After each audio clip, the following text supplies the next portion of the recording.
Hey everyone. Okay, so first and foremost, get the obvious out of the way, which is the fact that we see Roger still rather young and having his straw hat during the time of the Battle of God Valley. Which kind of itself definitely indicates this happened before Shanks likely joined the crew, but also through a bit of quick banter between Kaido and Big Mom in the chapter, acknowledging Roger's arrival on the island. This also indicates an established history among them by this point that by the time God Valley happened, this wasn't the first time they had tussled. And I know it's a minor thing, but for me, I really want to know what the first encounter between Roger and Big Mom or Roger and Kaido was like. I don't know why, but I want to know how the whole history between Roger and these two Yonkos started. But I don't know if we're gonna get it, but I kind of hope maybe one day we get the idea, we get to see what that was like. But okay, I guess the more important thing to talk about though is how intertwined Kuma's story was with that of God Valley and the raid, because we learned that the prizes offered up in the manhunt were the pawpaw fruit and Kaido's own fish fruit Azure Dragon model. And in the latter's case, I can already see the circumstances forming of what Big Mom meant when she said that Kaido owes her a lifetime debt, because I doubt Big Mom was ever planning to give Kaido that fruit, but Kaido might have made her an offer she couldn't refuse either, and whatever that offer was, it definitely led to the circumstances of like, okay, I'll give you the fruit, but you owe me big time for this kind of thing. Like there's some kind of mutual exchange that happened there, and even though we don't know what that mutual exchange was, it's definitely understanding of the circumstances more that yeah, having it all happen on God Valley definitely kind of adds to the sort of thing of like yeah, it was a major crux there. Um, with that said, though, let's talk about Kuma, because obviously we see upon eating the pawpaw fruit, he had finally gained his freedom alongside Ivankov and Ginny, but not before having a brief encounter with Jay Garcia, who belittles Kuma, saying his whole life, because of his origins as a buccaneer, his whole life is worth nothing except to be a slave. And as much as I hate to agree with him, is Jay Garcia wrong? Because if you look at Kuma's life, even after God Valley, in some form or another, even if you want to argue he still had reclaimed a small amount of freedom from the fact of being able to like live as a free man in order to live his life as a free man, in order to become king and all that. You could also say in some form or another he was still ultimately a slave. He became a slave to the people by becoming king of Sorbet Kingdom, and much later after the fact, he became a slave to the government by becoming a warlord, and obviously after that words, a pacifist puppet. And yes, even when he was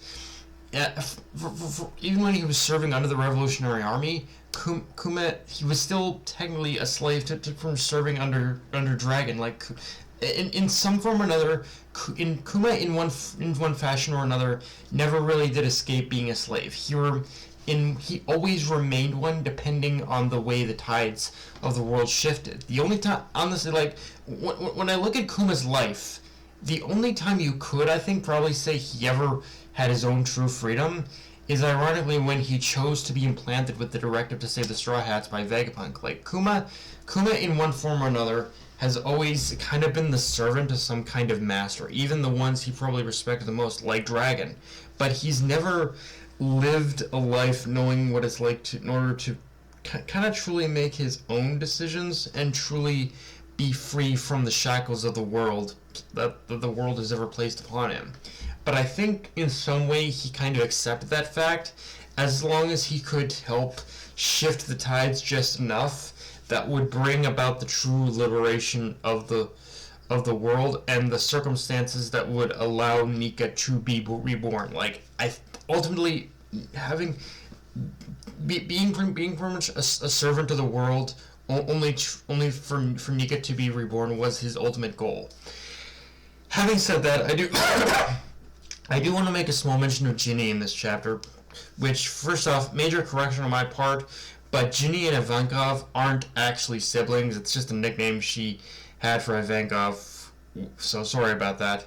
But with that said, the fact that she did survive the whole events on God Valley does kind of point even further in the direction that Ginny might in fact be Bello Betty, unless something happens within the next chapter, within the next couple chapters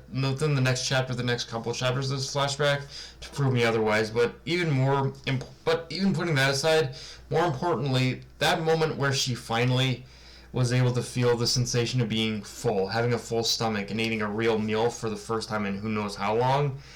It's definitely one of those scenes that's both heartbreaking and also fulfilling to see, because you know she really means what she says when she says, I'm full, I can feel like I'm full. Like, I think that's a sensation a lot of I think it's a sensation like very few slaves have ever felt in their lives. Like, they've probably been like most slaves, like 99% of them, probably been starved to fucking death by the celestial dragon. So this is like her first time feeling that sensation, and honestly, I really do kind of like sympathize. I really kind of sympathize with that.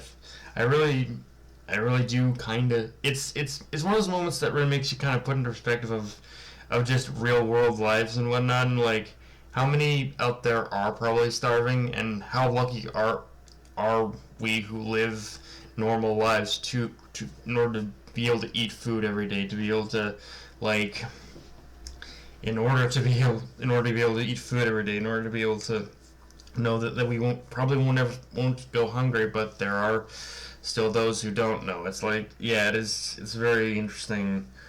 It's just it is a kind of a heartbreaking but very fulfilling scene to see, like Ginny being able to feel that feeling for the first time. Now, the interesting thing about this chapter 2 is that while it sets the stage for a lot of what we know happened on God Valley, it's still surprisingly skimmed over a lot of details, and maybe that's just because it's stuff that'll cover maybe next week. But for example, I'm surprised we didn't get more of Rox, at least establishing his reasoning for raiding the island to begin with, which ties into the question of what prompted Garp and Roger to team up when this initially started, as Garp wanting to capture Roger. Like, there are definitely a few gaps in this chapter that kind of still need to be filled, which again, I assume are gonna happen next chapter. But it's like, okay, how's this gonna play out? Like, what was the circumstances here?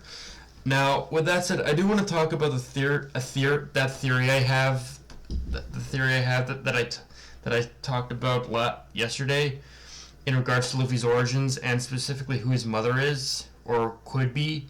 Because the theory, as I heard, is basically this: Luffy's mother was a celestial dragon. Now, keep in mind, this probably happened before Dragon began his crusade against the government, but the theory goes that there was a time where Dragon maybe wasn't as hostile towards the government, and he almost kind of did maybe have a slight belief in the government, like his father did at a time, like his father Garp did at a time, and it was because of Luffy's mother, and a lot of that was because of Luffy's mother. Like, Luffy's mother was probably like Neoscard and Homing, in the sense where they were more benevolent, where she was a more benevolent celestial dragon who believed in the idea of living peacefully amongst the tribes of man, to the point of even secretly falling in love with Dragon and giving birth to Luffy. But in a similar case to Homing, she was likely killed by the nobles for associating with a commoner, while still managing to keep Luffy's existence a secret, as it were. At least that's from, and ultimately that basically turned Dragon in order to turn his ire, his rage against the government. That's pretty much how the theory more or less goes anyway. And while the celestial dragon part of this theory is debatable, I do definitely lean in the direction that she pretty much was. I do still lean in the direction that Luffy's mother was probably still had a connection to the celestial dragons of sorts, and that there's like maybe for the fact that maybe Luffy's mother was maybe even a slave, and that when the celestial dragons found out she was from cavorting with dragon, they basically killed her. That's the other theory of the case you can make. But in some way or another, I think Luffy's mother did have a connection to the celestial dragons, and was ultimately killed by them. And it is what triggered Dragon to not only start his crusade against the government, but I think it did start Garp down his path of hating the celestial dragons as well and refusing to become an admiral for that reason. I mean, in Garp's case, I think it's probably more likely to do with God Valley, but I think the death of a member of his family probably exacerbated the situation as well. But yeah, guys, that's pretty much all I got for this review. If you enjoyed the video, like, comment, subscribe, follow me on Twitter, Analyst Crunchyroll, be sure to notification bell, hit the subscribe button, and just share the video around, guys. Dark Knight of Anime, signing off. Later, everyone.